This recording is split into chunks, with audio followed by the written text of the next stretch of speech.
Hey boys and girls, and welcome to a tutorial on backspin. I know I've been really missing or MIA for the longest time, and I thought I'd come back with a tutorial, and maybe at the end of the video I'll start explaining why I've been so busy and my plans for future videos and stuff.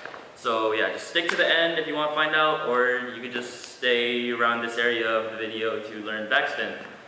So to begin, backspin, a lot of people think is needed to learn windmill, but it's really not, because I mean, you could backspin all day, but then turning over to actually stab again and then continue the windmill is a totally different feeling than just doing backspin over and over again. So don't think you need to learn backspin for this, but it's somewhat helpful to help you with the opening of the backspin.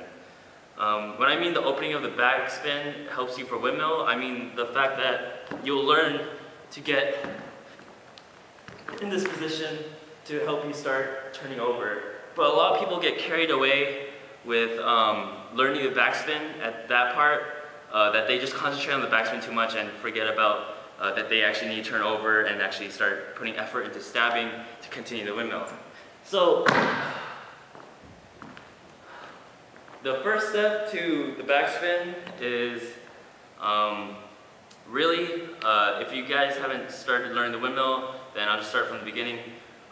You gotta be in the stabbing position for the windmill, and which is, you know, you have your abs right here, and then that sweet spot pocket that I'm sure you guys have found by now, unless if this is the first video they're watching, then it's your abdomen, and there's a pocket on your right side of your abs or the left side of your abs, depending on which hand you stab with. So I'm right-handed, so I'm going to start spinning clockwise. If you go counterclockwise, then you can be stabbing with your left hand. So my right hand is going to be in the sweet spot right here. You'll find eventually it takes some trial and error. You're going to stab. And then from here, you're going to have your legs spread. And what the motion of the backspin is you're going to go up. You could go on your head, and you swing your dominant leg, depending on what hand you're on. So if you're on your right arm, you're going to swing your right leg. And when you swing your right leg, you're going to make sure it swings, it goes high and it swoops. So what I mean by swing high and then swoop is when you're in this position, you're going to go a little bit back, you're going to go put your head on the ground. You don't have to put your head on the ground, but you're going to go high, then low. So you bring your leg up high and you swing it low, and that starts you off with the momentum to keep you spinning. It's important when you do start spinning that you keep your legs spread and you close them, or let's start with you keep them spread. If you keep them spread, it gives you a good, nice center of gravity and allows you to balance a lot easier, as opposed to maybe crunching your legs like this or like this. And it'll make more sense as the video goes on of why you do this and not, why you do this and not you spin like this in the beginning. So what we learned so far is stabbing the sweet spot here, and then you cock back, put your head on the ground. That's optional. You could just keep it low, but as a beginner, it might be easier to put your head on the ground a little bit. So you put it here, put it high, swing low, keep your legs spread. It's also important to make sure that your hips are off the ground, meaning you're not spinning like this, right? You're not doing this, you're doing this. You see how my butt is not on the floor, it's up. When you do that, you put less surface on the ground with your back. There's less surface area on your back, so there's less drag, allowing you to spin more. So we learned sweet spot, cock back a little bit, put your head on the ground, swing low, and then high. That gets you spinning. And when you start spinning, you want to put your hips up. That's less drag. That lets you spin more. Now the last step is to go from here. And when you get on your back, and you keep your legs spread, you're going to eventually close them in. That gives you momentum to spin more, meaning you go out, spread your legs, you close them. And then that spin, or I mean that closing of the legs, really lets you just get the momentum and really start spinning. I might not be as fast as like the B-boys in Korea or whatever, but I think I'm okay. One last example, I'm gonna do everything step by step. You're gonna step in your sweet spot, cock back, then put your head on the floor, and then swing.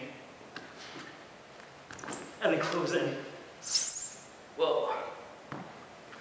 And so you gotta make sure, again, it's really important to keep your hips up, because if you don't keep your hips up, then really there's a big difference on how much you're able to spin. Like, here's an example with my hips down.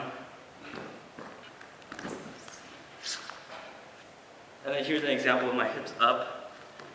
Whew.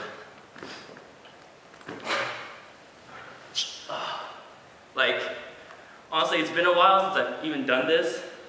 So like, it's just so much more momentum, keeping your hips up, that sometimes I can't even handle it, but yeah. So that basically concludes the backspin tutorial. I know this one's relatively short compared to my other tutorials, but this move is pretty like self-explanatory, a lot of self-trial and error. Again, don't give up, keep on practicing.